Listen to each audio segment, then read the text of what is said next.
Hi, my name is Ava Estacio-Touhey, and my project is going to presentation, and it's called Burial That Binds, Past and Future.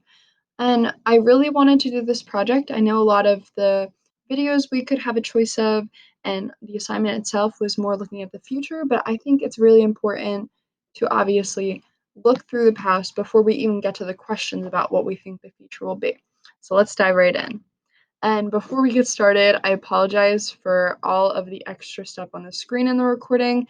I could not figure out a different free way to record the presentation, so there's not any of the transitions I had, but I think this should do the trick.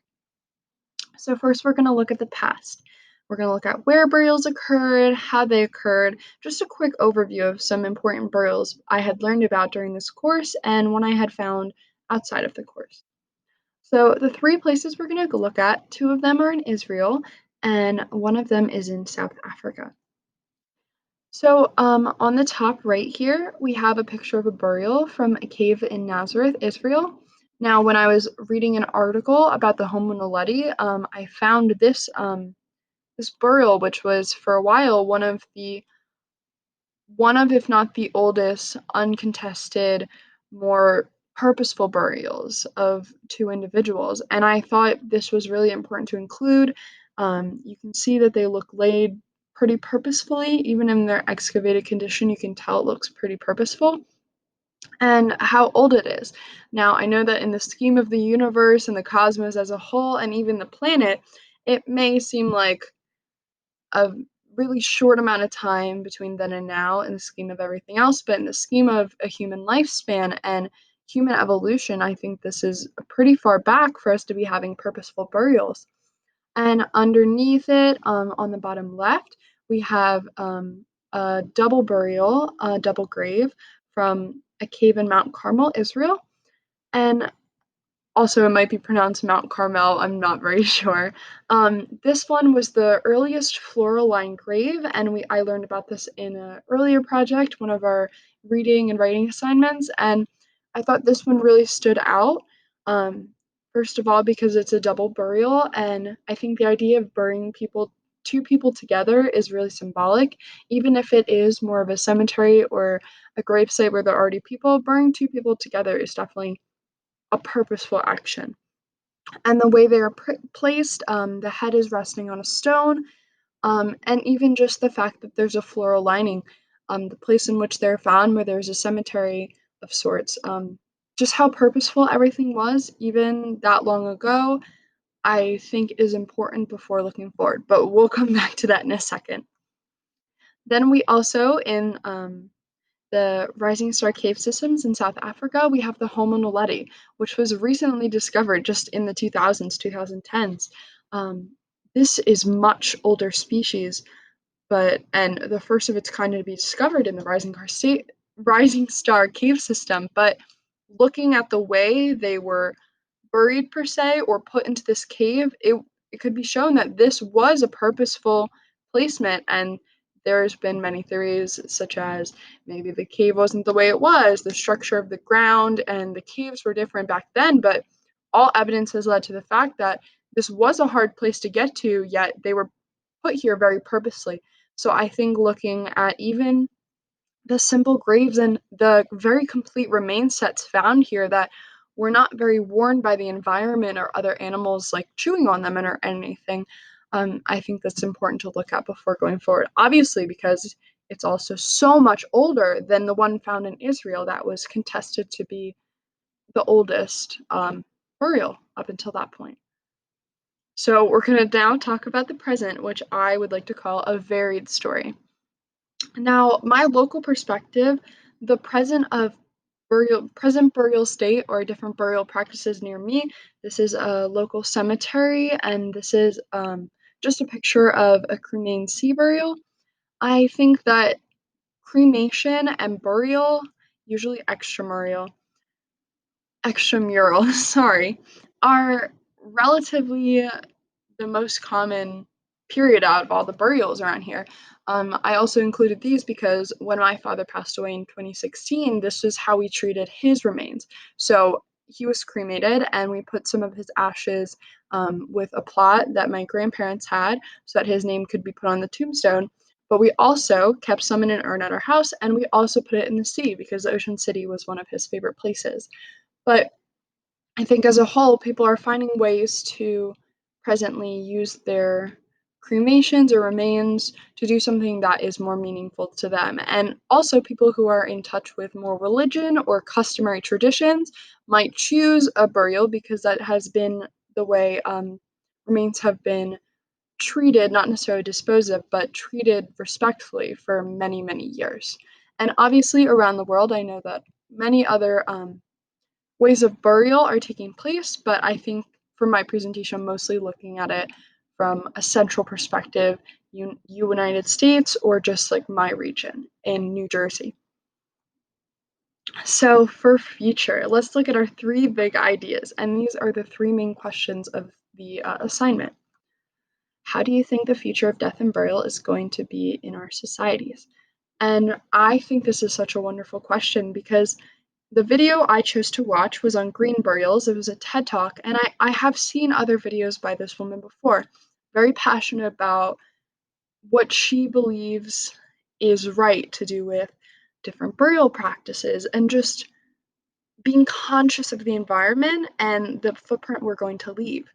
I think the more current future of death and burials is going to be for those who are religious. Definitely, is still going to be burials, like in a cemetery, in the more proper way that has been tradition for a while. But I think a more practical application people are going to be using is cremation. And so I decided to put a picture of an urn, we have a picture of cremation tattoo, and we have a picture of a tree symbolizing how people have been using remains to fertilize trees. But something I found very interesting from the video I watched on the green burials is that the way that remains have been used for trees, like to fertilize trees, has not been the most effective way, and there are better ways to let the body decompose and become a part of the tree. And if the cremains, because they create a chalky texture with the soil, if they mix together in not the right ratio, they can actually harm the tree, which I think is useful for people to know going forward. Um, what is going to change? Now, I took this question about what is going to change from the sort of recent future in the next 5, 10 years to what is going to change between that and an even more distant future. So I think as people start to see the effects of climate change and pollution more and more in their face, I think people are going to recognize that real estate's important, that normal or customary burials that have been taking place may not be the best option for more populated areas, and it may not be the best options because of what was discussed in the video, how the resources are being used, some of them can cause pollution, there's so many chemicals being used, and this is just not a natural way to return to the soil.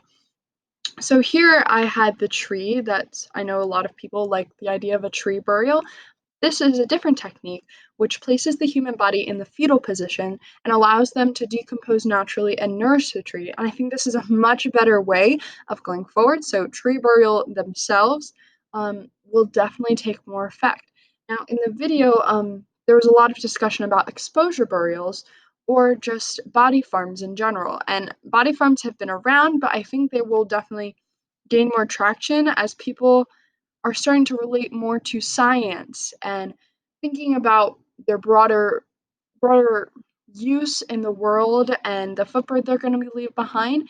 And I think a body farm is a way for people to turn to science, as some people aren't as religious anymore, and even those who are maybe more liberal or progressive in their ideas of what a proper burial or how to treat remains is. I also added the picture of the flowers because what I think is going to change is that the idea of turning the body back into earth and um, not like the body farms in the video she was mentioning how the body could be made into sort of a fertilizer and fertilize soil. I think that will gain more traction either for trees instead of the fetal position burial with this tree type in the pod. It could be like under the tree, planted with a tree, or just with flowers or areas in general. Um, in the next slide, I'll discuss some other ways I think it's really going to change. So, our last question, what can we learn from ancient burial practices in thinking about death and burial today and in the future? So, I first brought back this picture from the one of the burials in Israel. And I think that this burial shows in particular that we can have a mix of um, what we see as like a customary burial in a cemetery and a way of preserving the environment. Now, this burial is obviously in a cave and it's not the best condition for planting things, but I think the idea of a floral lined burial, even dating back so far, brings in the idea that you can bury just the naked body or a body with decomposition decomposable decompostable decomposition worthy clothing, my apologies, that you can compost, which is what I was trying to say. um, I think that would be a great way of dealing with a burial. The green burial video I was talking not watching, sorry, was talking a lot about how all these resources and pollution are being used, and the body really isn't returning to the earth from whence it came when it is being placed back in the ground. So the idea of having a floral line burial might appease those who are more inclined to choose a more customary burial than cremation or different types of exposure burials. I also think we can really look to ancient Egypt, but in a completely different way. I think what we've been doing in present day society a lot is that there's been a focus on what she called the sterilization, beautification, and protection of our dead. And I think the ancient Egyptians did this a lot too. Not necessarily the sterilization and cleaning everything so much. Sanitizing is the word she used, I'm sorry. Um, but it was all about creating this monument and having all these possessions with the person to help them with their idea of the afterlife and having all these possessions to bring with them. And I think there is a balance of honoring those traditions and cultures and what you think of the afterlife and what you need to have with someone, and also thinking about your footprint and what you're leaving behind when you pass away.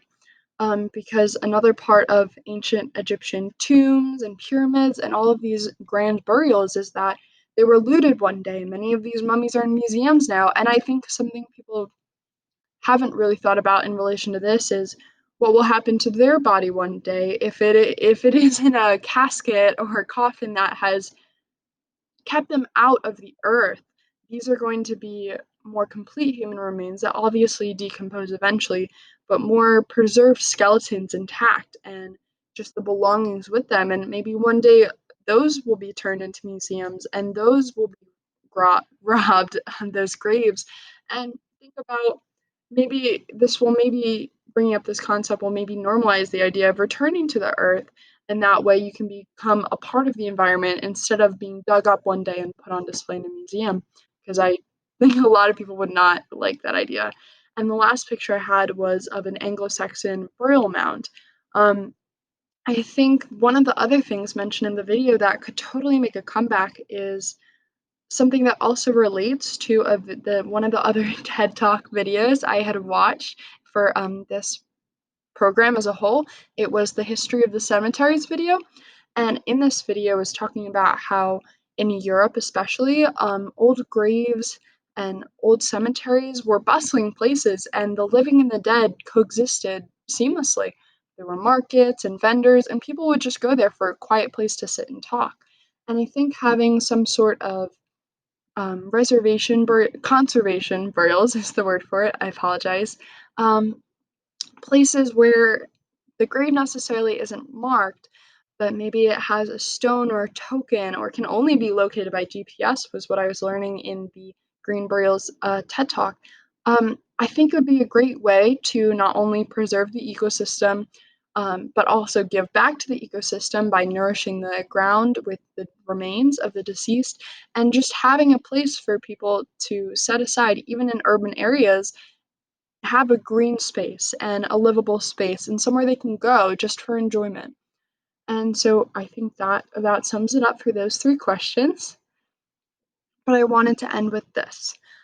We are not makers of history, we are made by history, which is a quote by Martin Luther King Jr. I think looking to past ancient burials is not something I've ever thought of before this course, but I think it can not only impact how we see history and how we see how people lived then, but it can also help us reflect on how we live now by looking at what worked and what didn't work in regards to civilization and society as a whole, and also burial can help us rediscover old ways that worked well or ways that we want to improve. I think the introduction of technology can be a daunting thing in relation to not just archaeology, not just burial, not just any of this. Life in general is forever changed by the introduction of technology, but we can make use of these things for our benefit and for not only helping the environment, but helping the human race as a whole. And so here's my credit slides. Here are all the links I used for the creation of this presentation, besides the template is from Slides Carnival at the bottom, and additional information if there's not a direct link for something I mentioned, the link for it is found within any of the assignments we completed, where it's information I had in my notes from the assignments we completed. Thank you so much for listening to my project. I know it was long and I talk a lot, but I hope you have a great day, and thank you so much for all of your help with this course.